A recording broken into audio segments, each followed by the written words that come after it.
Hi book lovers, it's Jenny at Julia Baby Jen, and this is the Netflix book tag.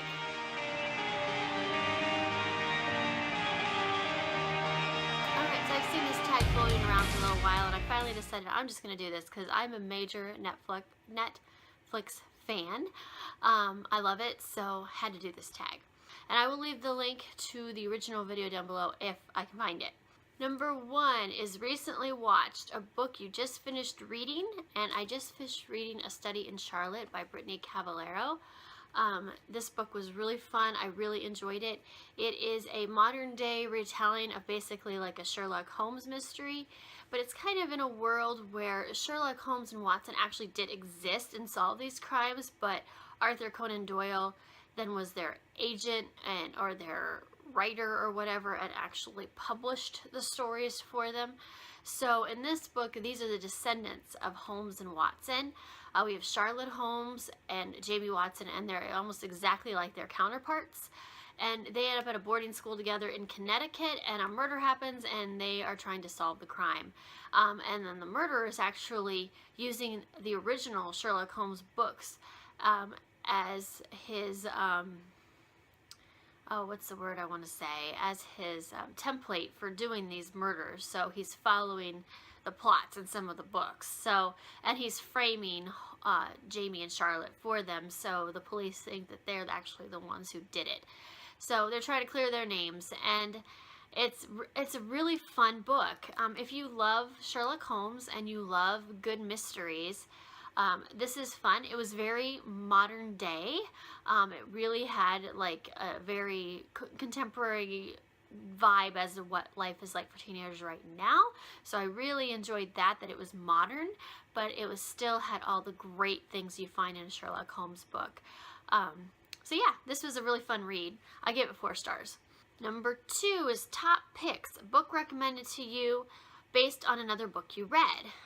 So for this one, I just recently finished The Edge of Everything not long ago, and then Goodreads recommended me this book, Frostblood by Ellie Blake, which actually I had already checked out from the library because I really did want to read this. So I don't know very much about this book other than it's YA fantasy. I've heard it's good. It looks good to me. I don't want to know too much about it going in. I don't like to know a lot about books going into them other than what maybe the general feel for the book will be, because that's just how I am. I like to be surprised. So I don't know a lot about this. From what I can hear, it sounds a lot like maybe Red Queen, but different, obviously. So YA fantasy, it just came out and I'm excited to read this. Number 3 is recently added, Last Book You Bought. The last book I bought was 1984 by George Orwell. This was an impulse buy at Walmart.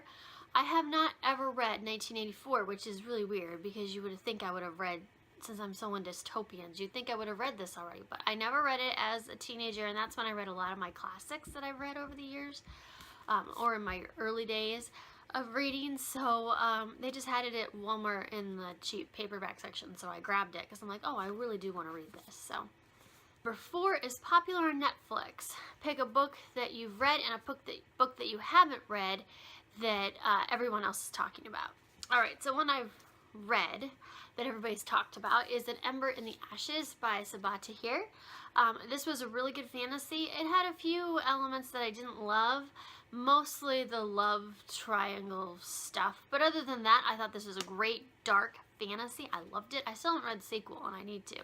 But a lot of people talked about this, not so much lately, but when it came out and shortly after. And when A Torch Against the Night came out, a lot of people have been talking about this book, but I definitely think it was worth the hype. I think it was really great. Not the best fantasy in the world, but I thought it was definitely worth reading. I think I gave it 4.5 stars. And then a book that I haven't read, A Court of Mist and Fury by Sarah J. Maas. I know I'm behind on this series. I did read A Court of Thorn and Roses. It took me a long time to read it. But I loved it. I absolutely loved A Court of Thorn and Roses. So I am excited to read A Court of Mist and Fury. I think it's just, I am one of those people that hoards good books. Like, I get so excited about books and then I buy them, but I'm saving them for a rainy day or something. I don't know what my thought process is, but I just like to look at them and I don't know. I mean, yes, of course I love to read them, but I don't know what it is. But when it's a big book especially, I really just like to wait until I have enough time to devote to it, because I love big books and I love getting into them. But the problem with that is that I never have time, so I just need to start them at some point. But I'm hoping to read this sometime this spring. I really do want to get caught up on the series, and the next one's coming out. So the one big thing too is I'm not in a real big hurry sometimes to read series that aren't finished yet, that aren't all out, because then I have to wait another year. So it's like dragging it out. Plus, if it's a series I love, I want to drag it out and enjoy it longer. So that's part of my thought process too, I think. I don't know. But anyway, Court of Mist and Fury, I do need to read it. Number 5 is Comedies, a funny book. Well, this would kind of surprise you, and there's a couple that float around my head, but this one I just read not long ago. Let It Snow by John Green, Maureen Johnson, and Laura Miracle. This is actually really cute. It's a compilation of 3 novellas that these 3 authors wrote. Each one wrote a different one, and it centers around this one small town over Christmas during a blizzard. So they're all kind of connected, although you don't know how exactly till the very end. But they're really cute. But the second novella in this that John Green wrote, it's a funny title too. A Cheertastic Christmas Miracle. And then The Patron Saint of Pigs that Laura Miracle wrote too. They're really cute and adorable, but they're also really funny. Really fun, spoofy, silly YA comedy. And they were just really fun light reads. These were really good reads for Christmas because they're nice and light.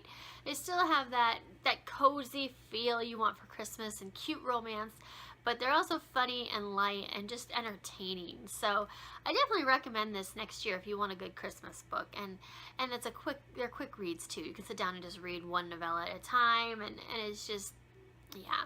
So yeah, this is my comedy. Next is dramas. Name a character that's a drama queen or a drama king. And I picked Queen Lavanna from the Lunar Chronicles. I grabbed Fairest here because this is her backstory. So yeah, I actually picked an actual queen for this. But when I was thinking of drama queens, I was like, oh my gosh, Queen Lavanna. That is the perfect drama queen. She's the evil sort of drama queen, but still, she's definitely a drama queen. Oh my gosh, everything's got to be at the extreme with her on everything, and she takes it way too far. But yeah, Queen Lavanna is my drama queen. Number 7 is Animation, a book with cartoons on the cover. I'm actually reading this right now, Runaways by Brian Vaughan. This is the first book in this graphic novel series. This one's called Pride and Joy. It's really cute. I'm loving this so far. It's a Marvel-inspired comic series, so it has a little bit of superheroes in it, although in this one so far, not as much as I would have thought, but maybe that comes in later too. I don't know. But it's really cute. I'm really enjoying this, and it follows these six kids whose parents always get together once a year for this big meeting. Like they're all rich, and they do like this big charitable fundraiser type thing, and these kids all get stuck together for the night. And Alex, the main guy, it's always at his house, and he has to entertain all these kids. They're all different ages. They're all teens, but they're all different ages, and they have nothing in common. They see each other once a year, and he hates it, and most of them do.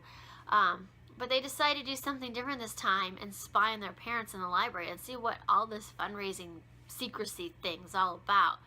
And they discover something kind of interesting while they're exploring that. So I love the setup to this. This is really cute, and the characters are so great so far. So far for a graphic novel, I'm really liking this.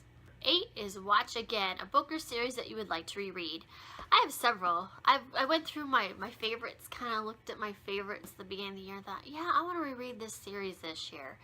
I'll see if I get to all of them, but one that I know I'm going to, probably around fall time, I'm thinking, when it's, around Halloweenish, is the Jacoby series. Jacoby and Beastly Bones by William Ritter. The third book, Ghostly Echoes, I have not read yet, so I thought I would reread these and then read Ghostly Echoes.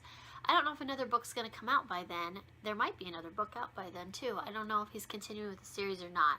But I love these. They're fun. They are creepy, but they're kind of a fun creepy. Reads are not super dark. They do have very dark elements to them. It's kind of like, this is also kind of like a Sherlock Holmes vibe. This takes place in London in the 1800s, and Jacoby is a private detective, but he solves paranormal mysteries. So this has a lot of paranormal in it as well. And he hires Miss Rook, who's on the cover of this one, as his assistant, and they kind of team up. So it's sort of the Holmes and Watson thing, but it's very different than that. It has that vibe, but it's so different. It's so well written. It's so much fun. So yeah, I'm hoping to reread this year. 9 is Documentaries, a nonfiction recommend. So most of my nonfiction that I read, I don't hold on to because I very seldom read them again. I mean, nonfiction is the type, unless it's a research book or a reference type of book maybe, but I don't really hold on to a lot of nonfiction that I read, and a lot of them I get from the library. So I don't actually have the book here. I really wish I would have kept it though, because I think it is one that I would reread, and it's been so long since I've read it, I would not mind reading it again. So I'm kind of mad that I got rid of it now. But it is Home by Julie Andrews. This one I'm recommending because I think it's one that just about anybody could read and enjoy, whether you like nonfiction or not. It's actually an autobiography / memoir that she wrote about her early years. So it starts about when she's 7 or 8, right up to the time right before she films Mary Poppins. So after she films Mary Poppins, a lot of people are very familiar with her life because that's when her success took off. She won her Oscar, she was in Sound of Music, and then her career just took off.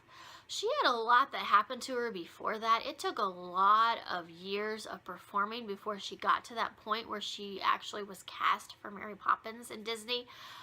So I learned a lot, and there's a lot of personal stuff in this. She waited to write this until the people who are cast in an unfavorable light in this had passed away because she didn't want to hurt her family. And then she did, I think, the people who are still surviving kind of clear it with them before she wrote it and published it.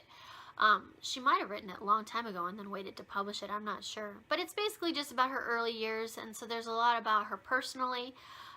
You learn what it's like growing up with her in England. She was from a rich family. She had very, very tough set of circumstances she had to overcome in her life. And I think that's what makes her such a fascinating public figure, because she is all that in a bag of chips. She is so wonderful, so talented, so amazing, so revered, and so loved. But she seems, when you see her, I mean, she's not in the public like that much, but when she is, she seems very down to earth for someone who has that much fame. And reading her past, you'll understand more of that. So if you like Julie Andrews at all, I definitely recommend reading this. It's written like an actual story. It reads like a book, not like a non-fiction book. That's why I'm recommending it. I think it's one that anybody could really read, especially if you're a fan of Julie Andrews or of, famous people at all in their starts, because it's just a really interesting, fascinating read, and I really loved it. Number 10 is Action Adventure, an action-packed book. Well, for this one, I just grabbed a Rick Riordan book, The Lost Hero by Rick Riordan. Any Rick Riordan book will do for this one. They're all action-packed. They're all lots of fun. This is the first book in the Heroes of Olympus series, which is his second Percy Jackson series, where he's now writing his third. So this is really great. If you're ever going to read Rick Riordan, always, and you haven't read any, start with Percy Jackson. Start with The Lightning Thief. You need to read that series first. You could start with the Kane Chronicles if you want to, because that is not at all related to the Percy Jackson. It's related, but it's like a very side series. It's about Egyptian mythology in a totally different storyline and context, and it's really good. I really loved it. Or you could read Magnus Chase, which is his new Norse mythology series, but I think you should start with Percy Jackson because those are the first books, and it takes a little while. Like the first two books, the first book especially, feel a little juvenile to start with, but they get going and it's so good. The mystery deepens. I really like Sea of Monsters, but I like Odysseus, so that's why. But yeah, so this is my action adventure. The last one is number 11. New releases, new release book. So I grabbed King's Cage by Victoria Aveyard. This is the newest release I think that I bought. So this came out in February. I haven't bought any new March new releases yet. I'm kind of holding off for a little bit on buying too many books. I'm waiting to kind of see what my library will bring in first. Plus, I have a whole bunch of January and February new releases that I bought that I haven't read yet. So I'm just kind of holding off for a little bit on those. But this is the latest one that I bought, King's Cage. This is the sequel to Red Queen. This is a YA fantasy that's very controversial. Either you love it or you don't, and I really love it. I haven't read this one yet, but I'm excited to. Oh, actually, did I say this is the second? This is the third book. No, Jenny. This is the third book in the Red Queen series. Oh my gosh. I believe there's supposed to be one more next year, too. And that is my Netflix tag. I'm not going to tag anybody. Like in most of my tag videos, just go ahead and do this one if you're interested. It's a really fun, easy video. I'll leave all the questions down below in the descriptions, and hopefully the link to the original tag. Oh, and I forgot to mention, comment if you do this tag, comment below with your link, because I love to watch tag videos. I hope everyone has a good day, and I will talk to you later. Bye.